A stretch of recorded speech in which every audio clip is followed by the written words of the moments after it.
Friends, मैं रचना आज आप सामने लेकर आई हूँ स्वास्थ्य में सरकार की भूमिका। पार्ट 2 कक्षा 7 पॉलिटिकल साइंस सामाजिक आर्थिक जीवन के बारे में। हमारी 6th क्लास कंप्लीट हो चुकी है। हम 7th क्लास का चैप्टर 1 भी कंप्लीट कर चुके हैं। हम 7 लेसन 2 पर आते हैं। तो उसमें मेन है कि स्वास्थ्य में सरकार की क्या भूमिका हो सकती है। हमने लास्ट चैप्टर में पढ़ा ही था समानता के बारे में कि समानता किस तरीके से होती है। तो सबसे पहले हमारा जो मेन इशू आता है वो आता है स्वास्थ्य के बारे में कि लोकतंत्र में लोगों की यह अपेक्षा हमेशा रहती है कि सरकार उनको रहने के लिए घर दे, उनको पहनने के लिए कपड़ा दे टाइम पे और खाने के लिए भोजन दे। लेकिन इसके अलावा भी हमारी कुछ मूलभूत आवश्यकताएं होती हैं, जैसे कि शिक्षा, स्वास्थ्य, रोजगार, गृह निर्माण, सड़कों के विकास, बिजली आदि की। तो आज उसमें से हम एक टॉपिक है स्वास्थ्य, जो हमारे चैप्टर 2 में अच्छे से बताइए कि स्वास्थ्य क्यों ज़रूरी है। देखिए, एक छोटी सी बात है, जब तक हम सही रहेंगे तभी तो हमें बाकी की चीज़ों को यूज़ करने का मौका मिलेगा। हम खुद ही बीमार रहेंगे तो बाकी की किसी भी चीज़ का यूज़ नहीं कर सकते। ना हम ठीक से कपड़े पहन सकते, ना हम ठीक से खा सकते, ना हम ठीक से रह सकते हैं। तो हमें किसी भी चीज़ का कोई फ़ायदा मिलेगा नहीं। बिजली हमें चाहिए तो हम उसका यूज़ नहीं कर सकते हैं। अगर हमें पानी टाइम पे मिले तो हम उसका यूज़ नहीं कर सकते, क्योंकि हमारी खुद की हेल्थ सही नहीं है। तो सबसे पहले हमें हेल्थ के बारे में सोचना है। लेकिन अब इसमें आप सोचोगे कि सरकार का क्या रोल आता है। देखिए, सरकार का पूरा कार्य यहाँ बनता है कि एक तो वो स्वास्थ्य की पूरी चीज़ों का मुहैया कराए, हमें स्पेशल दवाखाने बनवाए जो सभी के लिए ओपन हो। ऐसा नहीं किसी एक के लिए ओपन है, एक के लिए ओपन नहीं है। सरकारी हॉस्पिटल्स बनाए और हॉस्पिटल्स के अंदर सारी चीज़ों की फैसिलिटी हो। एम्बुलेंस वहाँ पे होना चाहिए, ब्लड बैंक वहाँ पे होना चाहिए। वहाँ पर हमें बेड प्रॉपर तरीके से मिलने चाहिए, सफाई होनी चाहिए। तो ये सब हमें हॉस्पिटल्स में चाहिए, बेसिक नीड्स हैं वो हमारी। इसके अलावा लोकतंत्र वाले देश में अगर हम रहते हैं तो हमें स्वास्थ्य के लिए ऐसा नहीं कि बीमारी के अलावा हमें उन चीज़ों पे भी ध्यान देना चाहिए कि ऐसा नहीं कि हमारे लिए हॉस्पिटल खुलवा दिए तो हम जाएंगे अपना इलाज पालेंगे। नहीं, हमें उन कारणों पे भी ध्यान देना है कि वो कौन से कारण है जिसकी वजह से प्रॉब्लम ज़्यादा आती है। जैसे कि आप हमेशा देखते ही हैं, नॉर्मल हर साल एक बहुत ज़्यादा पोल्यूशन हो ही रहा है। गवर्नमेंट स्कूल में छुट्टियां हो जाती हैं, फिर पब्लिक स्कूल में भी छुट्टियां हो जाती हैं। लोगों का सांस लेना मुश्किल हो जाता है। दिल्ली में बहुत ही बुरा हाल हो जाता है। तो आप देखिए कि हमें सरकार से ये संकल्पना रखनी चाहिए कि सरकार जो है ये प्रदूषण मुक्त वातावरण को तैयार करे। सबसे पहली बात है, हमें साफ़ पीने का पानी मिलना चाहिए। हमें मतलब भरपेट अगर हमें खाना नहीं मिल रहा है इट्स ओके, लेकिन हमें भरपेट स्मोक नहीं मिलना चाहिए। जो हमारा ये धुआं है ना, ये हमें नहीं चाहिए। हमें धुआं मुक्त राज्य चाहिए या हमें धुआं मुक्त देश चाहिए। चारों तरफ जो कचरा फैला होता है वो हमें कचरा नहीं चाहिए, क्योंकि उस पर जो गंदगी बैठती है, यानी कि जो मक्खियाँ बैठती हैं, वही कहीं ना कहीं किसी न किसी खाने की चीज़ों पे बैठती है और वो कहीं ना कहीं हमारे अंदर कर जाती है, तो हम वैसे भी बहुत ज़्यादा बीमार हो जाते हैं। तो इन सब चीज़ों से हमें मुक्ति चाहिए। तो ये होता है स्वास्थ्य का पूरा दर्शन। आप देख सकते हैं इसमें लिखा है सफाई स्वच्छता, सफाई स्वच्छता, मतलब बार बार एक ही चीज़ की बात हो रही है कि हम लोग जो हैं वो साफ रहेंगे तो ही हम स्वस्थ भी रह पाएंगे। तो ये है हमारी मेन स्वास्थ्य क्या है। मेन स्वास्थ्य है क्या, पहले उसके बारे में बात करें। तो स्वास्थ्य का मतलब ये है हमारा बीमारियों और चोट आदि से मुक्त रहना। मतलब हमें कोई भी किसी भी तरीके की बीमारी ना हो, हम चिंताग्रस्त ना हो, लंबे समय तक किसी चीज़ से डरे ना हो, तनाव मुक्त रहें, प्रसन्न रहें। तो ये सब चीज़ें हैं वो है हमारे स्वास्थ्य के अंतर्गत ही आती हैं। कि स्वास्थ्य का मतलब ये नहीं होता है कि बस हम फिट हैं, नहीं, फिट रहने का मतलब होता है कि हम हर तरीके से फिट हो। ठीक है। तो अच्छा, एक बात और, स्वस्थ रहने के लिए हमें अगर हमारे पास जॉब है, हमारे पास अच्छी एजुकेशन है, हमारे पास अच्छी फैसिलिटीज़ है हर चीज़ के, तो हम बीमार होंगे ही क्यों। हमें बीमार पड़ने की ज़रूरत ही नहीं पड़ेगी, क्योंकि हमको अगर पानी साफ़ मिल रहा है, हमें खाना साफ़ मिल रहा है, हमें सड़कें साफ़ मिल रही है, हमें टाइम पर जॉब मिल गई है, सैलरी मिल रही है, हम अपने घर में साफ़ रहते हैं, घर से बाहर भी साफ़ रहते हैं, तो हमारा मतलब 80 to 90% हो जाता है कि हम लोग स्वस्थ रहेंगे ही रहेंगे, क्योंकि हमें हेल्दी फूड मिल रहा है तो हम स्वस्थ रहेंगे ही रहेंगे। तो ये हमारे लिए एक बेनिफिट वाली बात हो जाती है। भारत में अगर स्वास्थ्य सेवाओं की बात अगर हम करते तो भारत में स्वास्थ्य सेवाएं किस प्रकार की हैं। देखिए, भारत की अगर हम बात करते तो संसार भर में भारत में सर्वाधिक चिकित्सा महाविद्यालय हैं। अगर हम बात करें तो भारत में विदेशों से बहुत बड़ी संख्या में लोग इलाज कराने के लिए भी आते हैं। भारत में विश्व के दवाइयाँ निर्मित करने का चौथा बड़ा देश है। मतलब भारत के आंकड़े में अगर देखें, हम आंकड़ों की बात करें तो चौथा सबसे बड़ा विश्व का देश माना जाता है जहाँ पे दवाइयाँ बनती हैं। लेकिन फिर भी हमारे भारत में ही कुछ ऐसी बीमारियां हैं जिनकी वजह से हैज़ा, पेट के कीड़े, हेपेटाइटिस, इसकी वजह से लोग मरते हैं। टीबी की बीमारी से बहुत लोग मर जाते हैं। मलेरिया से बहुत लोग मर जाते हैं। और भारत के समस्त बच्चों में से आधे से ज़्यादा बच्चों को पर्याप्त भोजन भी नहीं मिल पाता है, अल्पोषण के शिकार हो जाते हैं। तो इतना कुछ होने के बाद भी ये वाली प्रॉब्लम भी है भारत में। तो कहीं ना कहीं पॉजिटिव और नेगेटिव दोनों ही बातें आती हैं। भारत में ऐसा क्यों है अभी तक, हम उसके बारे में बात करते हैं कि बीमारियों से बचने के लिए हमें जो मेन पहले जो स्वास्थ्य सेवाएं चाहिए वो क्यों है, वो क्या क्या है। फिर हम बात करेंगे कि ऐसी क्या प्रॉब्लम आती है कि जिसकी वजह से भारत में इतना बड़ा आंकड़ा दवाइयों का इतना, मतलब हॉस्पिटल्स इतने ज़्यादा, दवाइयाँ बहुत बन रही है, सब कुछ अच्छा है, तो फिर क्यों हमारे देश में लोग मर रहे हैं। तो क्या क्या मूलभूत आवश्यकताएं हैं वो हम पहले देखते हैं। जैसे कि हमारी मूलभूत आवश्यकताएं हैं, स्वास्थ्य केंद्र, अस्पताल, प्रयोगशालाएं होनी चाहिए, एम्बुलेंस, ब्लड बैंक, ये सब हमारे पास होने चाहिए। इसके अलावा स्वास्थ्य सेवक जैसे नर्स, योग्य डॉक्टर्स, अन्य विशेषज्ञ वो भी हमारे पास होने चाहिए। हमारे भारत में ये है भी। और जब भी हम इलाज कराते तो इलाज के लिए हमारे पास छोटी छोटी डिस्पेंसरीज भी खुली हुई हैं, सार्वजनिक हॉस्पिटल्स भी खुले हुए हैं। लेकिन इतना कुछ होने के बाद भी क्या प्रॉब्लम है, हम उसके बारे में बात करते हैं। तो हम ये भी देख सकते हैं कि जो भारत में जो भारत के जो अधिकांश डॉक्टर हैं वो शहरी क्षेत्रों में बसते हैं। ये हमने एक पॉइंट देखा भी था, अभी मैं बताती हूँ आपको कि भारत में जो अधिकांश डॉक्टर होते हैं, ये देखिए भारत में अधिकांश शहरी क्षेत्रों में बसते हैं। तो ये बहुत बड़ी प्रॉब्लम है हमारे भारत में कि जो जब शहरों में सारे डॉक्टर जो बस जाएंगे तो फिर मतलब प्रॉब्लम तो आनी है, क्योंकि गाँव में मूलभूत आवश्यकताएं मिल ही नहीं पाती हैं। तो यहाँ पे आके प्रॉब्लम आती है। इसके अलावा ऐसे चिकित्सक केंद्र जो सरकार चलाती भी है उसमें मतलब जनसंख्या बहुत ज़्यादा होती है, तो इसकी वजह से वहाँ पर एक डॉक्टर सारे लोगों को कंट्रोल नहीं कर पाता, क्योंकि गांव में बहुत कम डॉक्टर जाना पसंद करते हैं। वो ज़्यादा सब शहरों की तरफ भागते हैं और उनकी हाई फीस हो जाती है, अपना अपना क्लिनिक खोल के बैठ जाते हैं। तो इसकी वजह से गाँव के एरिया में लोग असमर्थ होते हैं फीस देने के लिए, तो डॉक्टर भी वहाँ पर बहुत लंबी तादाद में कम ही मिलते हैं। दूसरा एक और चीज़ है कि इसलिए भी ख़राब हमारी वो मानी जाती है क्योंकि लोग हैं वो अपनी प्रॉब्लम को ठीक तरीके से बता ही नहीं पाते, या वो घर से बाहर निकल ही नहीं पाते हैं। घर में सोचते हैं कि हम ठीक हो जाएंगे, हम अभी सर दर्द की दवाई खा लेते हैं, पेट में दर्द हो रहा है, ठीक है हम जाएंगे, आज जाएंगे, अभी हमें फुर्सत नहीं है, या अभी हमें को छुट्टी नहीं मिल रही है, अभी हम पहले खेतों का काम कर लें, या हमें मालिक नौकरी मतलब छुट्टी नहीं दे रहा है। इस तरीके के जो बहाने हम लगाते हैं उसकी वजह से हम डॉक्टर के पास जाने में देरी कर देते हैं। वो बीमारी हमको इतना ज़्यादा बढ़ जाती है कि हम लोग अपनी बीमारी को इतना बढ़ा देते हैं कि वो ठीक नहीं हो पाती। तो ये बहुत बड़ी प्रॉब्लम है। लेकिन फिर भी कोशिश ये की गई है कि स्वास्थ्य सेवाएं सरकार को पूरी तरीके से दी जाएं। एक और मैं आपको एक छोटी सी स्टोरी बताती हूँ। हाकिम शेख की एक स्टोरी है। पश्चिम बंग खेत मजदूर समिति है एक, उसके सदस्य थे वो।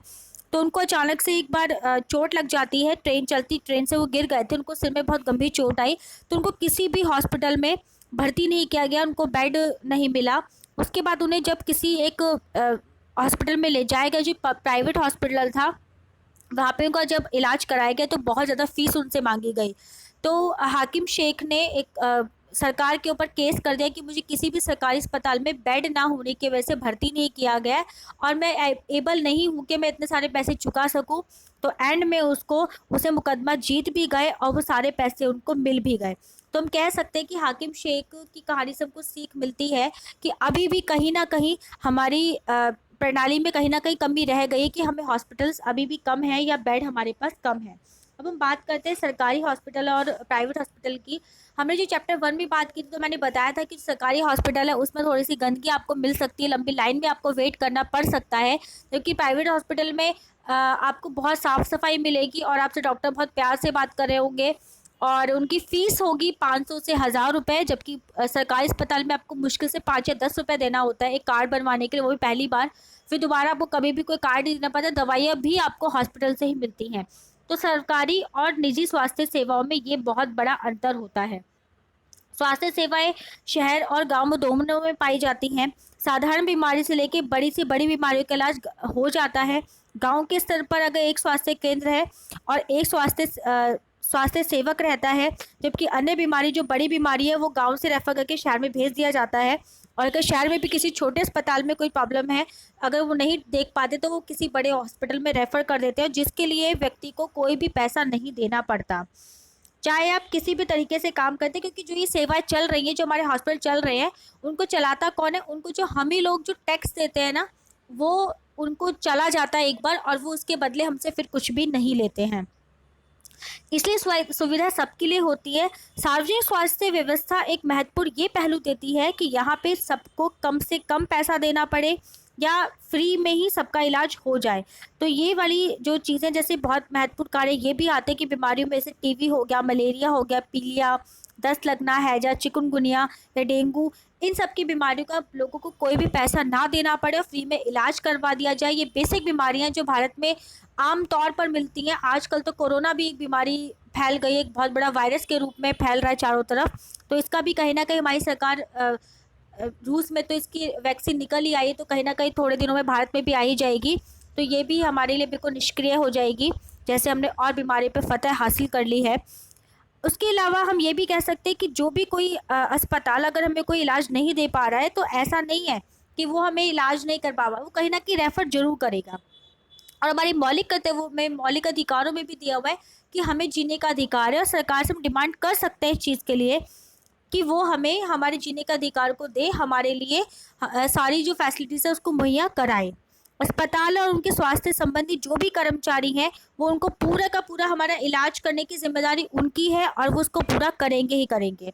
अगर वो नहीं करते तो हमारा जो भी खर्च होगा उसके वो खुद भुगतान करेंगे, हमें से कोई मतलब नहीं है। ये हमारे मौलिक अधिकार में आता है, तो हम ऐसा कर सकते हैं। अगर हम एबल नहीं है और हम आपके पास आए थे, आपने हमें एडमिट नहीं किया, तो उसमें हमारी गलती नहीं है, क्योंकि आपका अधिकार बनता है, आपका यानी कि सरकार का अधिकार बनता है, और वो हमें एडमिट करेंगे ही करेंगे।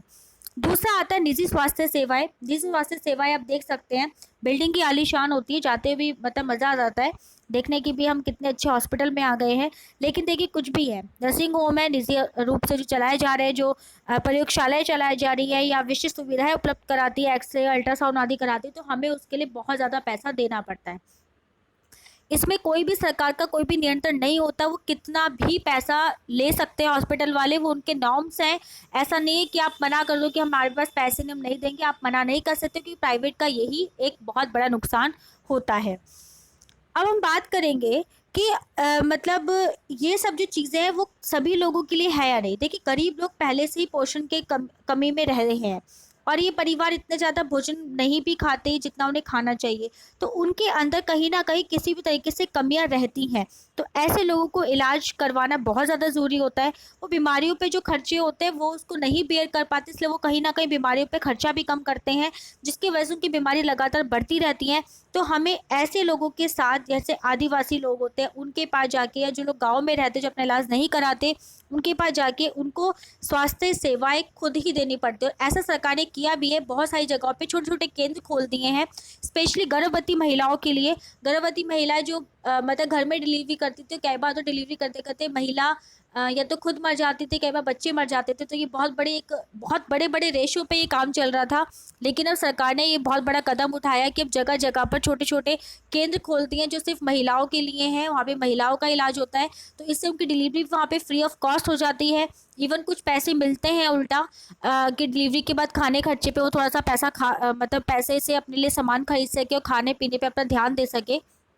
और फ्री ऑफ कॉस्ट सेवाइयाँ भी मिलती हैं, उनको एक भी रुपया खर्च नहीं करना पड़ता। तो ये सरकार की बहुत अच्छी पहल है, और जिसका लाभ बहुत सारी महिलाएं उठा भी रही हैं। इसके बाद हम ये कह सकते हैं कि हमें और क्या क्या चीज़ें करनी चाहिए। देखिए कितनी भी हमें आधारभूत आवश्यकताएं हैं, सामाजिक स्थिति पर निर्भर करती हैं, कि हम धीरे धीरे दशा को सुधारने के लिए हम कार्य करते रहेंगे।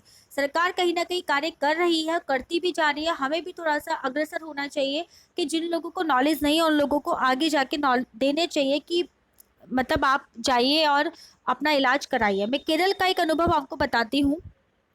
केरल का जो अनुभव है, वो केरला में सबसे बड़ी प्रॉब्लम यहाँ थी कि वहाँ पे सबसे पहले गंदगी बहुत ज़्यादा थी, गरीबी बहुत ज़्यादा थी, वहाँ पे बीमारियाँ बहुत ज़्यादा फैली होती थी। लेकिन 40% पंचायतों को उनके जब 1996 में केरल राज्य ने जब पंचायतों के पास देना शुरू कर दिया अपना कार्य, तो उन्होंने क्या क्या चीज़ें की, देखिए वो चीज़ें क्या क्या थी। पीने का पानी लोगों को दिया, आहार दिया, औरतों के विकास की बात की, शिक्षा की बात की, और तो उससे वहाँ के लोगों में बहुत ज़्यादा जागरूकता आई। स्कूलों आंगनवाड़ियों में ज़्यादा ये कार्य मतलब जागरूकता आई लोगों के अंदर। लोगों ने सोच लिया कि हमें अपने ऊपर और स्वास्थ्य के ऊपर ध्यान देना ही देना है। इससे जहाँ पे अपर्याप्त बिस्तर थे, दवाइयाँ कम थी, जिन भी अस्पतालों में डॉक्टर नहीं थे, तो उन सब समस्याओं को दूर किया गया। और आज हम देखते हैं कि केरला एक बहुत अच्छे राज्य के रूप में उभर कर आया है, जहाँ का मूल्य सूचकांक, वो मानव विकास सूचकांक भी सबसे ज़्यादा आगे रहता है। कोस्टारिका की एक बात मैं आपको बताती हूँ, जो कोस्टारिका एक सबसे स्वस्थ देश में आता है।